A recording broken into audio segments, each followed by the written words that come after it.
Let's give a round of applause to the beautiful Ma'am Francis and Basilio Pitilia to welcome everybody.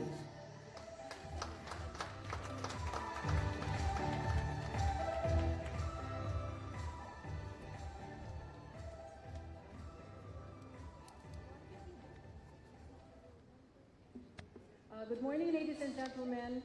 To Honorable Ferdinand Martin Romualdez, Honorable Gilberto Teodoro Jr., Governor Jericho Icotipilla, Mr. Renato Velasco, Yusek Reynaldo Mapago from the PVAO office, Lieutenant Colonel Jaime de los Santos, and to all our guests and the department heads as well from the Provincial Government Office of Leyte. Very pleasant morning to each and everyone. I would like to welcome you today here at the Leyte Convention Center, Annex A. Our initiative in making Leyte the MICE destination here in the Eastern Visayas region. And we are here we are very pleased to have received and to have been, napasyalan kami ng traveling exhibit ng Veterans Bank featuring the story of the veterans here in the Philippines and the veterans here in Leyte. So with this, I would like to greet each and everyone a very pleasant morning and welcome to Leyte. Thank you.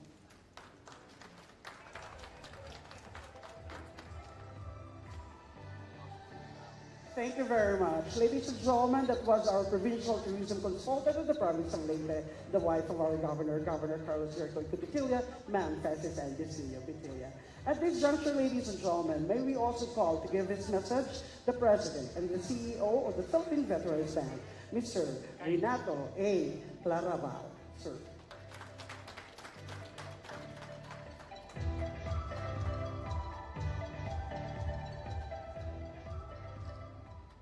Good morning, everyone. I would like to thank the Speaker, Ferdinand Martin G. Romualdez, for being here today, as well as Governor Jericho Pitilia, and most especially for Ms. Francis Ann Pitilia, who has been so instrumental in having us this occasion today. This is a traveling exhibit. We bring this all over the country to commemorate the sacrifices of all of our veteran heroes. As the son of a veteran on both my father and mother's side, it is a personal thing for me to honor their memory. And more importantly, it has now been more than 4 generations. The veterans are dwindling in number, and the memories are fading. And that is what we want to change, to keep the memories alive. Everyone seems to know about Colonel Cangleon in Leyte, but very few know of 3 16-year-old scouts, Valeriano Abelio, Antero Wino, and Vicente Teston, who actually went by banca to greet the American forces and tell them that effectively the coast is clear. These are stories that are not known and we'd like to spread. Thank you very much for being here.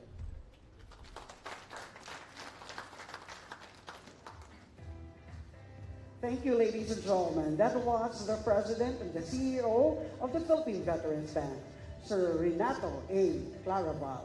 At this point, ladies and gentlemen, it is a great honor to give you his message for everybody. Ladies and gentlemen, we have here the Speaker of the House of the Representatives, Honorable Ferdinand Martin G. Romualdez, for his message to everybody.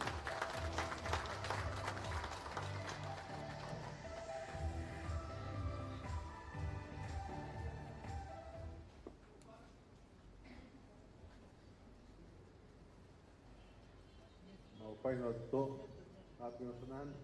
Aton hinihugma na Gobernador Carlos Jericho Pitilia, aton mga sangkay Philippine Veterans Bank sa panguna ni President Renato Claraval, aton mga kapwa lingkod bayan.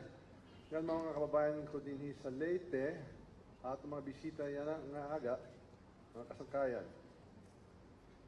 As we gather to mark the 80th anniversary of the Leyte landings, we are not merely recalling a historic event, we are reaffirming our commitment to the principles of peace, freedom, and sovereignty.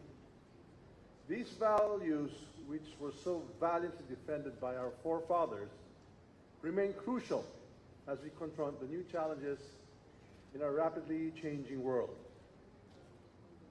Ang mga pagbalik-tanaw sa nakaraan ay isang napakahalagang gawain. Sa pamagitan ng ganitong mga espesyal na okasyon, binibigyan natin ng halaga at pagkilala ang mga sakripisyo ng mambayani ng ating bansa. Higit pa rito, ito ay isang paalala na ang kanilang laban para sa kalayaan ay patuloy nating isinusulong. The Leyte landings mark a turning point in our history, a moment when the tide turned in favor of freedom. On this day, 8 years ago, Filipino and allied forces joined hands in a historic display of courage and unity that set the stage for the liberation of our country, the Philippines. It was a struggle for freedom from foreign domination, and through their sacrifices we regained our independence and integrity. But the fight for freedom and sovereignty did not end 8 years ago. Today, we face a new battlefield. Our enemy is no longer a foreign invader, but the threats to our territorial integrity, the undermining of international laws, and the growing tensions in the Philippine Sea. As Speaker of the House of Representatives, I am proud to stand with our government in upholding a rules-based international order, particularly in our maritime domain. We continue to advocate for the peaceful resolution of disputes, guided by the principles enshrined in the United Nations Convention of the Law of the Sea, UNCLOS. We honor the legacy of our veterans by ensuring that our nation's sovereignty is respected, especially in the West Philippine Sea. And just as our forefathers fought side by side with allies in the past, today we strengthen our alliances with like-minded nations to defend the principles of freedom and democracy. This is a new war, a war for peace, stability, and the preservation of our way of life. We are committed to protecting our sovereign rights, ensuring the future generations will live in a free and secure Philippines. Ang laban na ito ay hindi lang tungkol sa teritoryo. Ito ay laban din para sa ating karapatan, para sa kapayapaan, at para sa kinabukasan ng bawat Pilipino. Pinaglalabanan natin ang mga prinsipyong itinaguyod ng ating mga bayani: karapatan, kalayaan, at katarungan. As we commemorate the Leyte landings, let us draw strength from the courage of those who came before us. The legacy they left behind is not one of violence, but of enduring peace through unity and determination. Just as they were victorious in the face of adversity, we too can overcome the challenges that we face today, whether they are threats to our sovereignty or persistent challenges of poverty and inequality. Maraming salamat sa pamunuan at mga kawani ng Veterans Bank of the Philippines sa pagsaayos ng okasyon na ito. Maraming salamat din sa lahat ng inyong mga hakbangin upang mabigyan parangal ang kabayanihan ng ating mga magigiting na ninuno para maging inspirasyon sa kasalukuyang henerasyon. Mabuhay ang lahing Pilipino, mabuhay ang bagong Pilipinas. Pagpadayon nato ng atong laban para kapayapaan, kalayan, ngan katurungan. Madamong salamat kayo na tanan.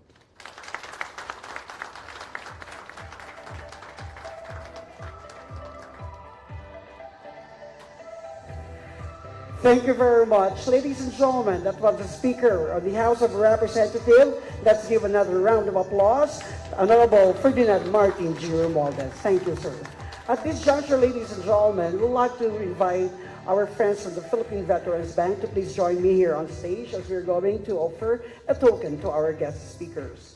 We'd like to request the President and the CEO of the Philippine Veterans Bank, Mr. Renato Claraval, and the Director of the Philippine Veterans Bank, General Reynaldo V. Velasco, because they have a token to our guest speakers.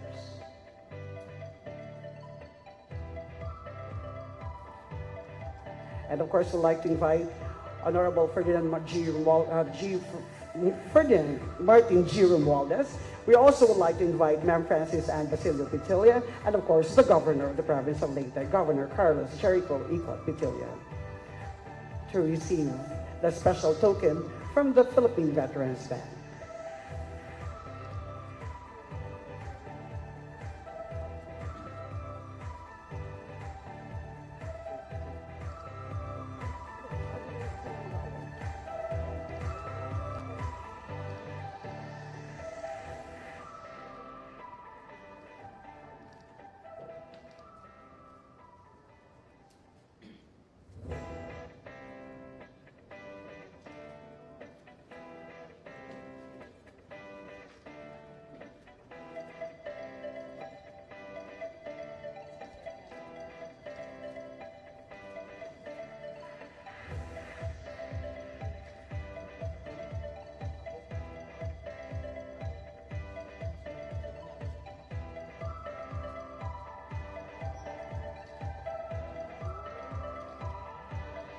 At this point, ladies and gentlemen, let's give them a round of applause.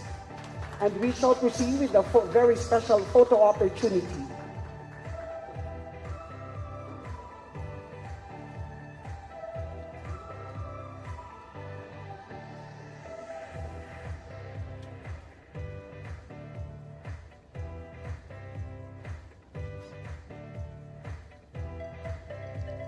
Once again, ladies and gentlemen, let's give another round of applause to Ma'am Francis Ann Basilio Petilia, Governor Carlos Jericho L. Petilia, and of course, ladies and gentlemen, we would like to also give a round of applause to Honorable Ferdinand Martin G. Romualdez, the Speaker of the House of Representatives. And of course, ladies and gentlemen, this would not be possible without our friends from the Philippine Veterans Band. Let's give them a round of applause.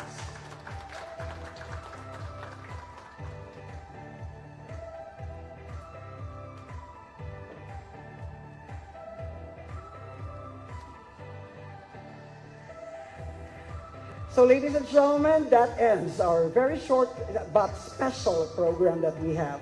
And at this point, we'd like to invite everybody